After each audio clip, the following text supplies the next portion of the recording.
Founders Space, Mentors and Masters. I'm Captain Hawk, CEO of Founders Space, the leading global startup accelerator. I'm also author of the award-winning books, Make Elephants Fly, Surviving a Startup, and The 5 Forces. Today, I am with Mike Lander. Mike is a master negotiator, and he is going to teach us the art of negotiation.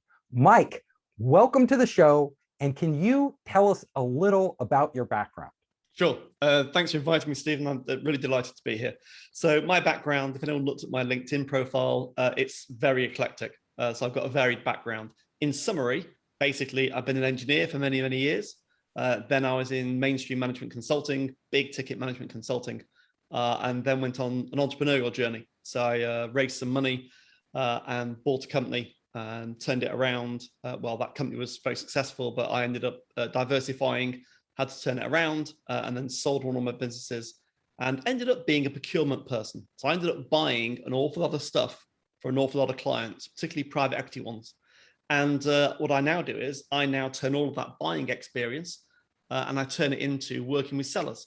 So if someone's selling their services, they meet big companies and they meet these people called procurement professionals, I help their seller negotiate better deals with the buyers. So I give them insights into how buyers work, and I give them toolkits to help negotiate better on a more consistent basis. That's fantastic. And I know you've negotiated close to $500 million worth of deals in your career. And I want to talk about what you've learned. Now, a lot of people get confused between selling and negotiating. They think they're the same thing. So I want you to clarify this. I think that's a great topic. And in fact, when we spoke last time, Steve, we kind of touched on this, is that everyone assumes that if you're a really great salesperson, you're a great negotiator. And in fact, they require different skills. Often salespeople, very dynamic, very creative, very personable, very engaging. But of course, as a negotiator, if you look at the flip side of the coin, look at a buyer, typical persona of a procurement person. They are tough-minded. They are highly rational. They are very numerate. They are trained negotiators. It's almost the opposite of a salesperson. And you're one of the first people that actually kind of like had that insight with me of going, you know what? You should split the negotiation piece away from the salesperson often, because it's a different skill set.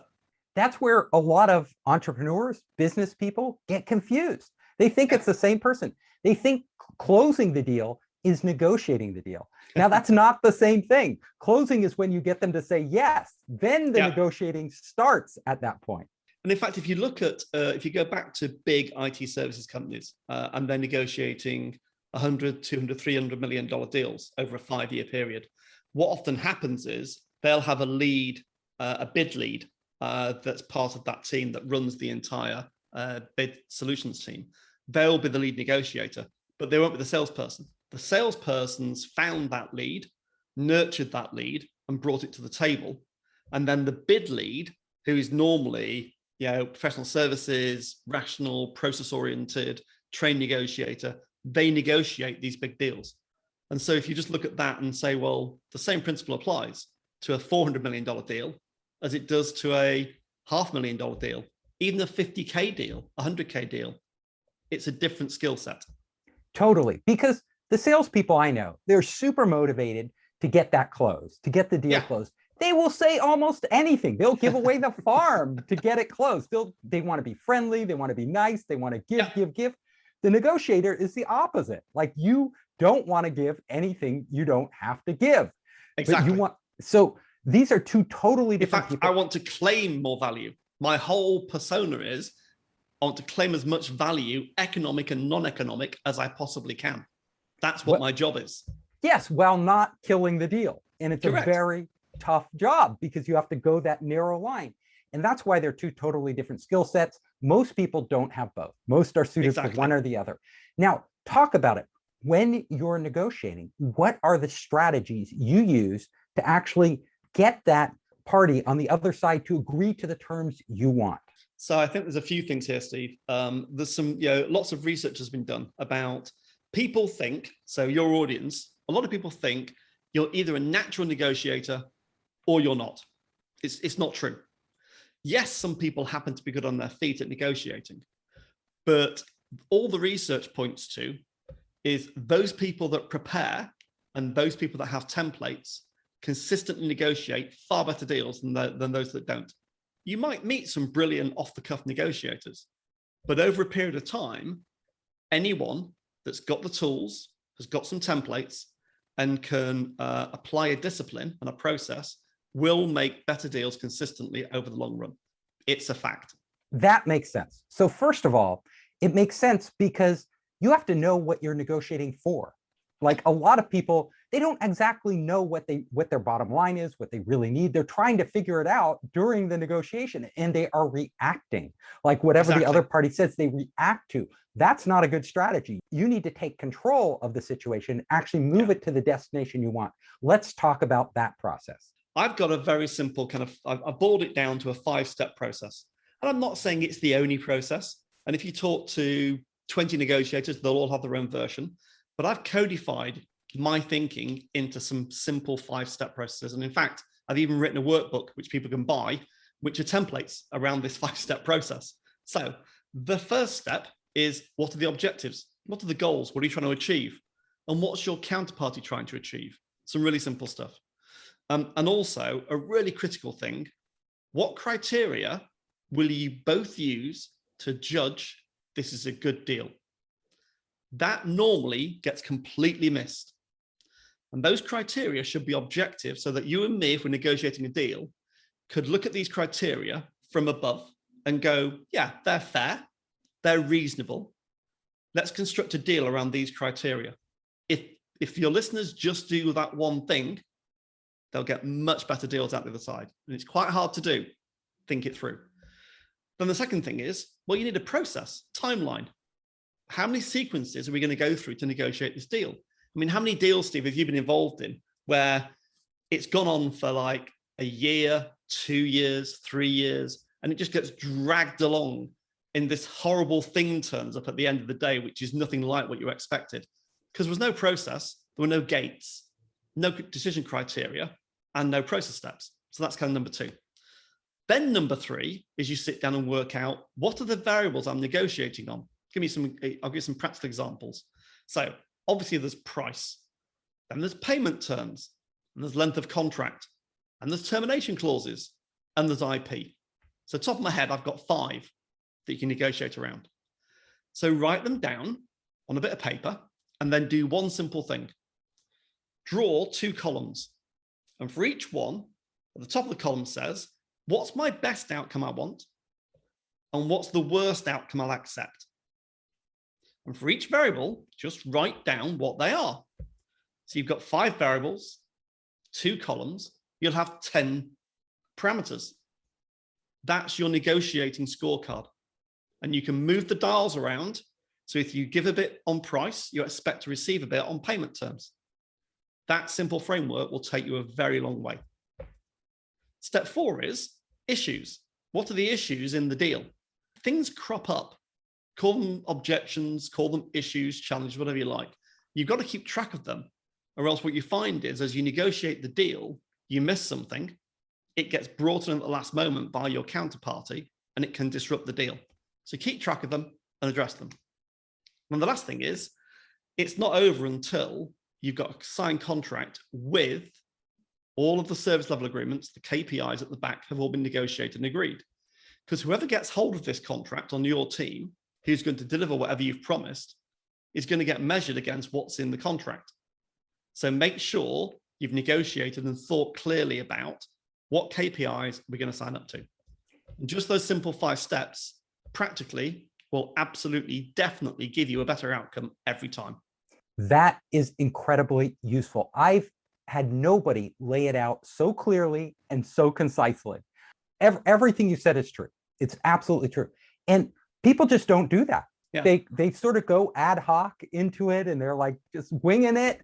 You know, it's a miracle the deal ever closes. And I'm sure they could get such a better deal. Like you said, just the first step is so vital. Like thinking what does this party want? What do I want out of the deal to make it successful? There's a whole nother aspect to negotiating, and that is the negotiator's role within the company. So you have the salesperson who wants to say yes. They get a commission on closing. So they just want the deal to go through no matter what.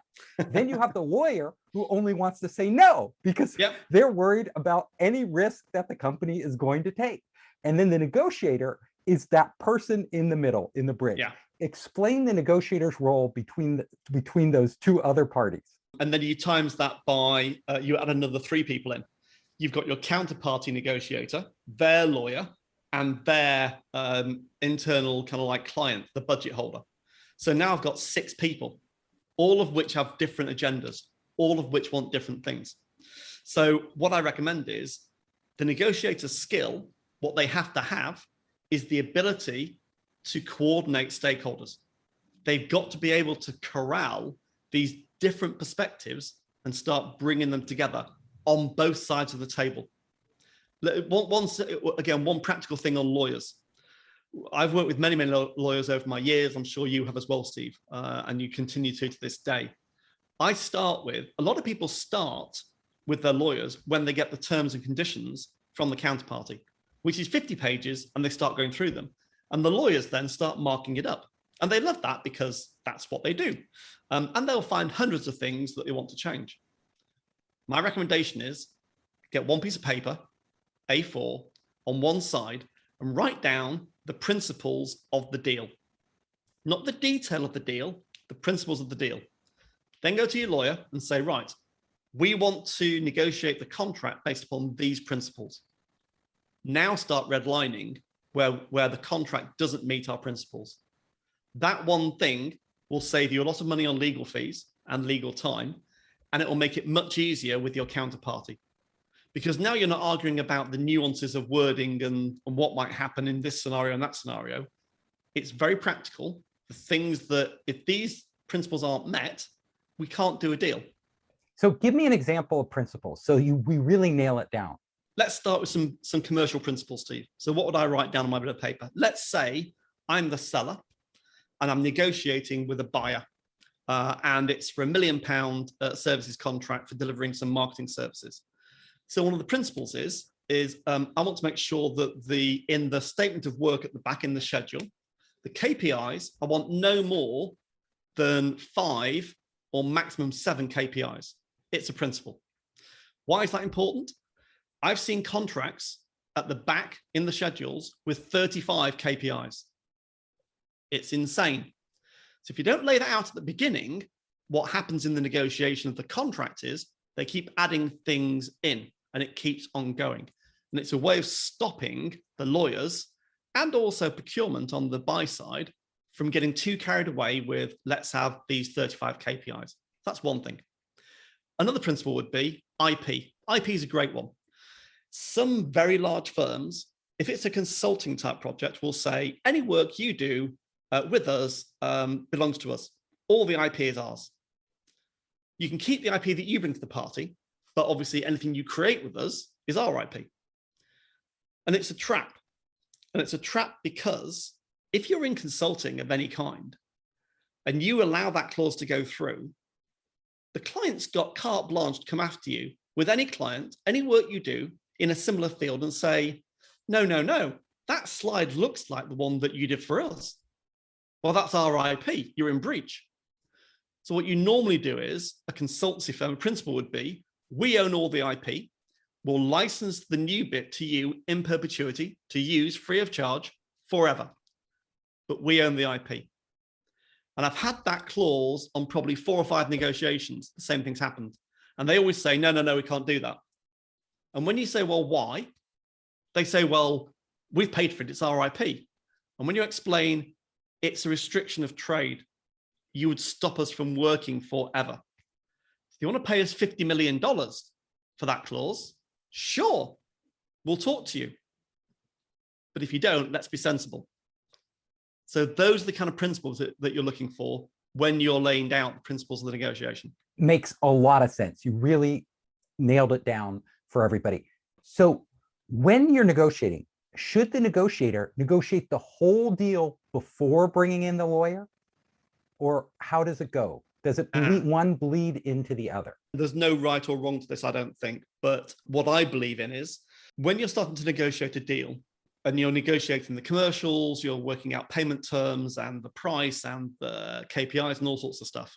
Personally, if I'm the seller, it's on my paper. So I'll give you my contract, get your lawyers to start to go through it. Here's the principles we're trying to agree. If it's on their paper, I say, look, give me your T's and C's. We'll do a quick scan and check for anything that's a red line for us. Because why are we going to waste 6 weeks negotiating if there are clauses in there that we just can't sign up to? So it's a two-pass process normally. I like to get the T's and C's right up front, spot any red lines. Assuming there are no red lines, then you can start to negotiate the overall commercial construct. Then you write down your key principles, and then you go to work on the detail of the contract. That's my personal way. That makes a lot of sense. That's really right on.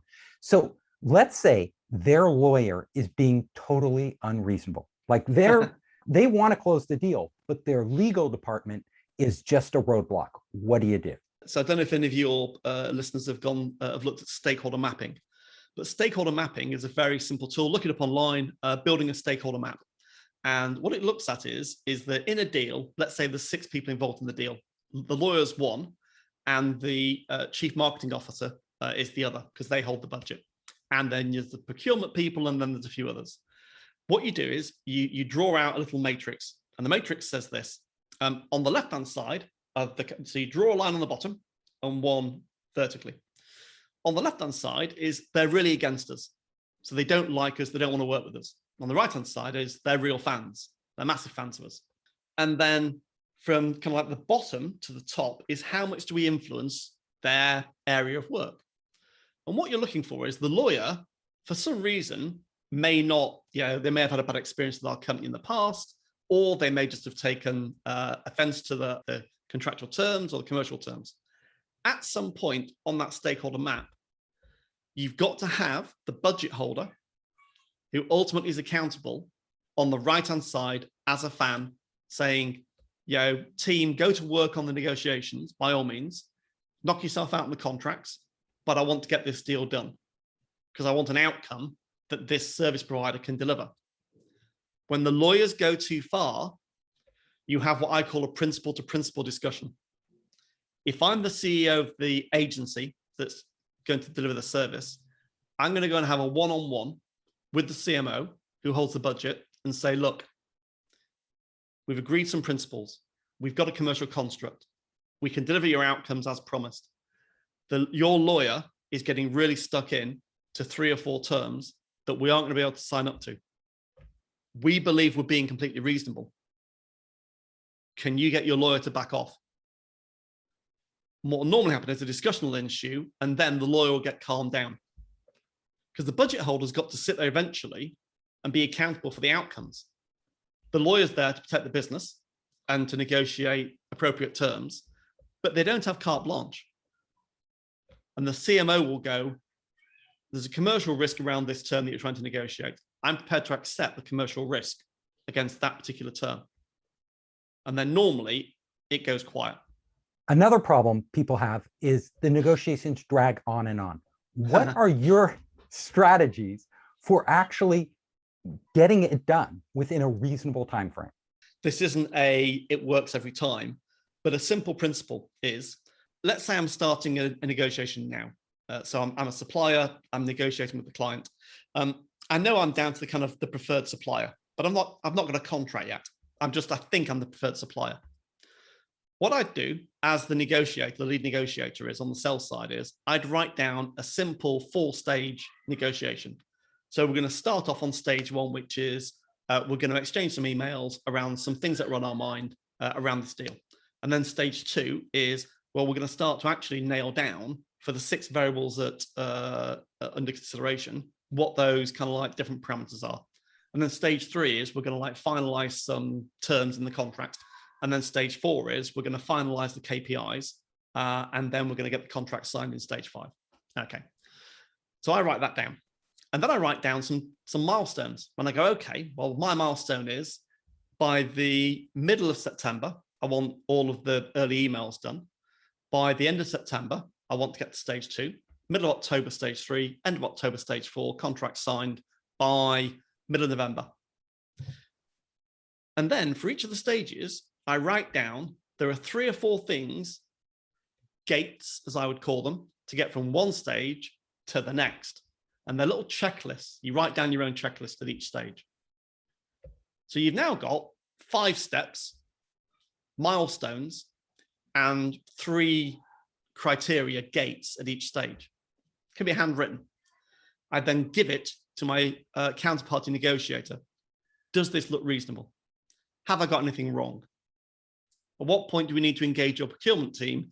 Because we need to get onto your preferred suppliers list so that when we invoice, we can actually get a purchase order number in advance, invoice against it, and get paid.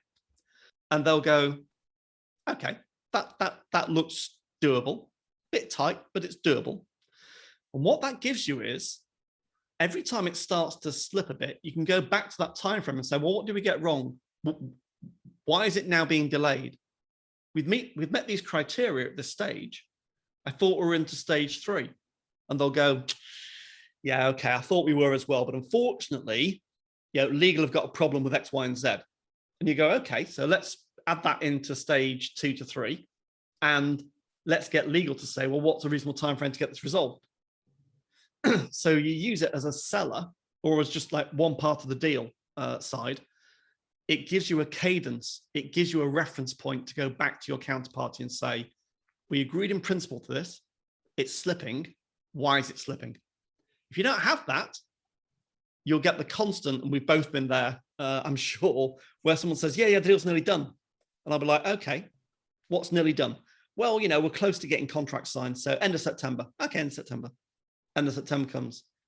Yeah, it's not quite closed yet. Oh, really? Why is that? Well, we've got a problem with one of the terms. All right, I thought you'd done the terms before. Yeah, we had them, but something, and then it goes on, and then it unravels. And once it gets past a certain period of time, people lose interest. They get busy. They do other things. And then even worse, they come back to the deal and they go, oh, I thought something different. There's something else I want in the deal. There's something new. And you're like, oh, God.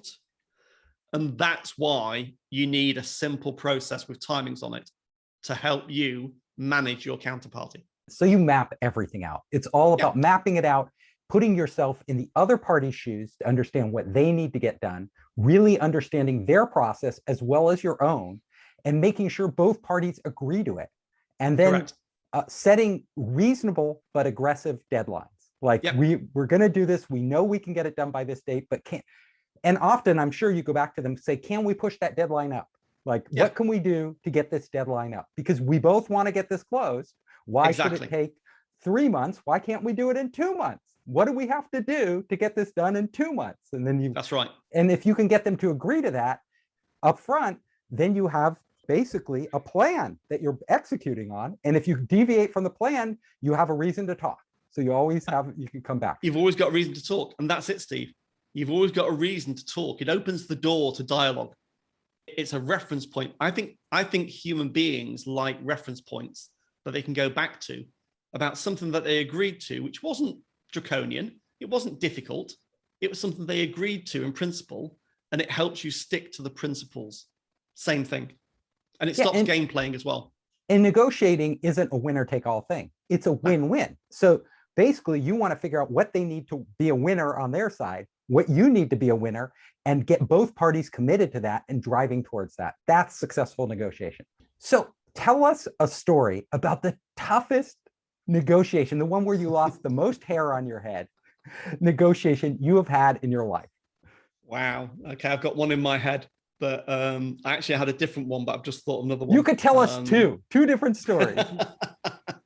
I'll tell you the one that's in my head right now, which was, and I won't name any people because it's not fair to the people, but it was, I'd got my business into trouble many, many years ago.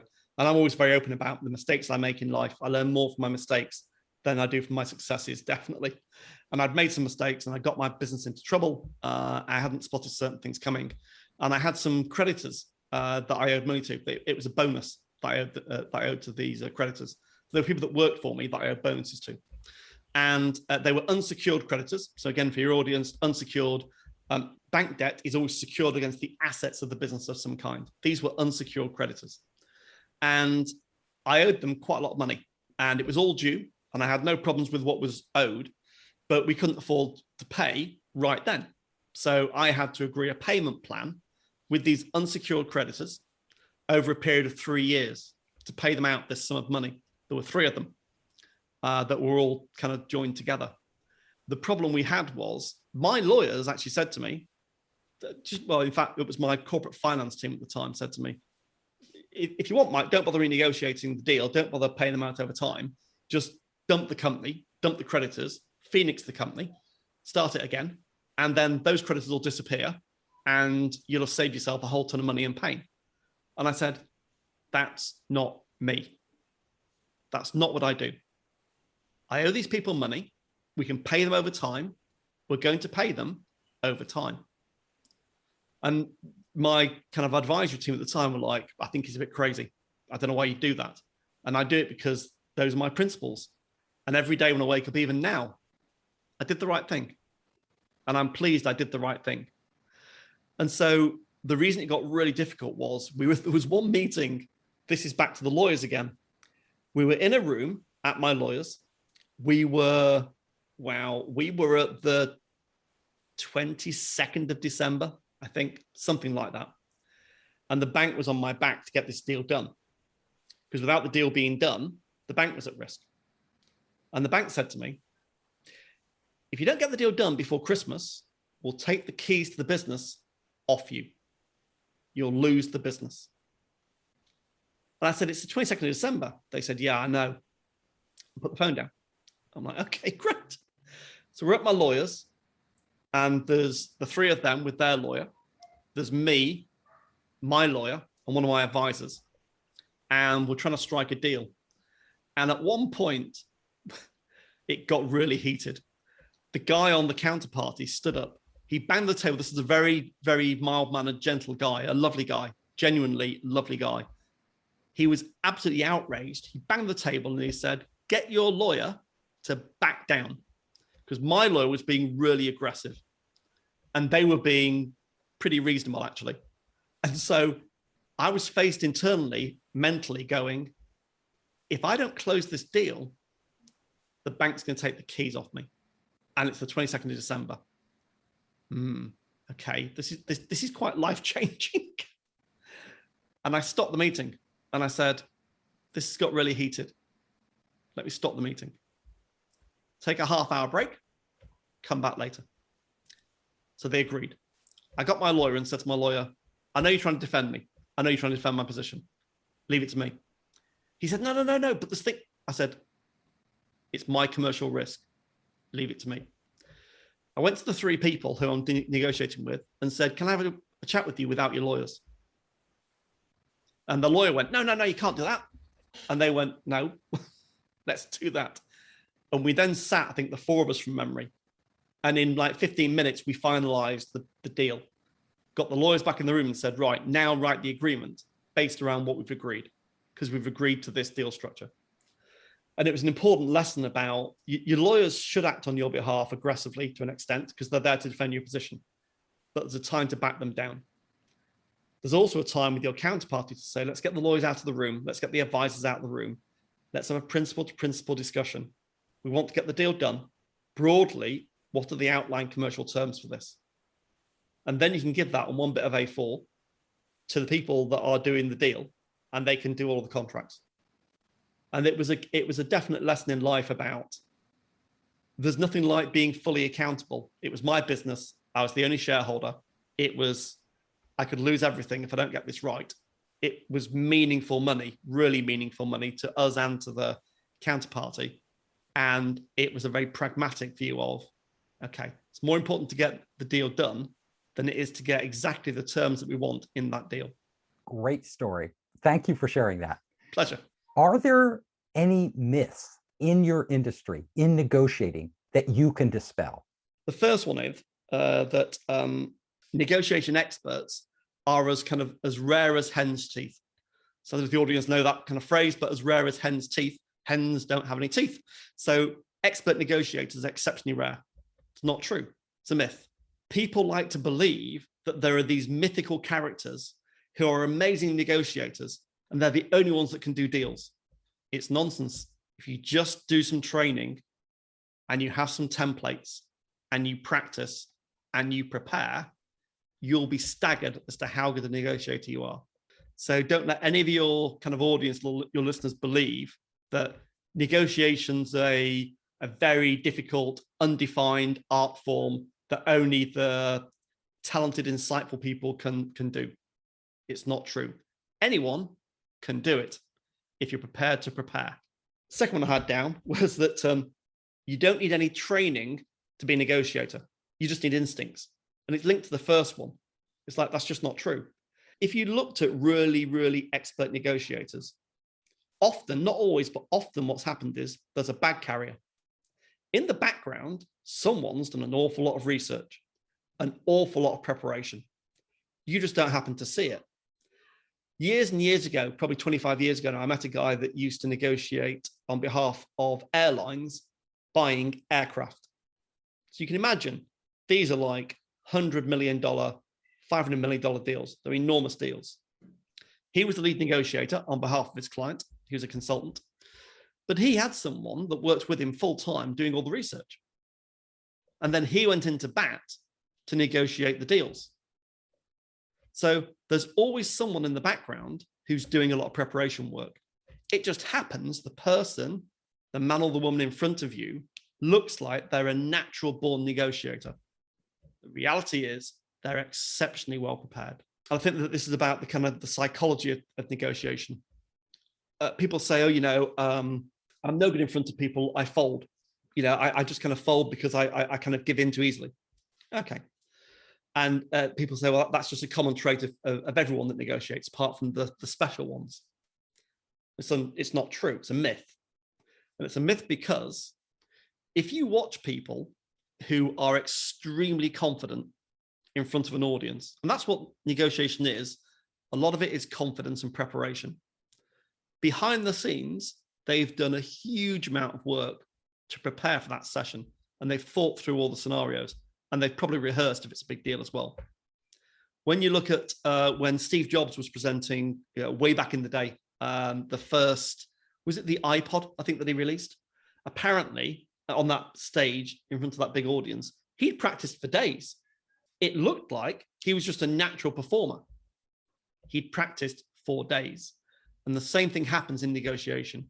Confidence. So if I'm negotiating with you, Steve, and you've prepared and I've prepared, we'll have a very rational, very confident conversation, and you'll see how far you can go with me, and I'll see how far I can go with you, because we have that confidence, because we're well prepared. If I'm negotiating with you, you've not prepared, and you're highly emotional, and you're all over the place, then I'm going to win the deal, because I'll play to that emotion. I'll poke the bear, because I know that I'm going to get a rise out of you at some point. And so it's a myth that it's I don't have any confidence, therefore I can't negotiate. You just need to prepare more, maybe than others, and stick to the script. Don't get blown off course. Stick to the script, have boundaries, as we discussed, and get the deal done. Anyone can do it. Thank you, Mike, for that. I have one final question before we wrap up, and that's, what's the best advice you've ever received? So money is incredibly hard to get and very easy to lose. And it sounds so simple, but when you think it through, it can take tens of years to build up 100K of savings. It can take a moment in time to destroy all that value. Buying a bad property, buying a car that you didn't really need, but you wanted and actually lost value overnight. It's really simple to lose money. It's very hard to make it and keep it. Mike, thank you for being with us. Before we go, I want you to tell our listeners how they can find you. But the simplest is, I'm on LinkedIn. So if you want to find me, I'm on LinkedIn, Mike Lander on LinkedIn, and you'll find me easily on there. You can also buy our book. So there's a new book, this negotiation workbook, and it's called, if you go to Higgle, HIGGLE, .piscari.com, you'll find our negotiation workbook. And then, of course, there's always our website, piscari.com. I hope you enjoyed the show. If you liked it, hit the subscribe button and share it with your friends. You can help us create more great content by subscribing and sharing. Also, if you want to access our online startup program, our investor network, and our entrepreneur resources, just come to founderspace.com.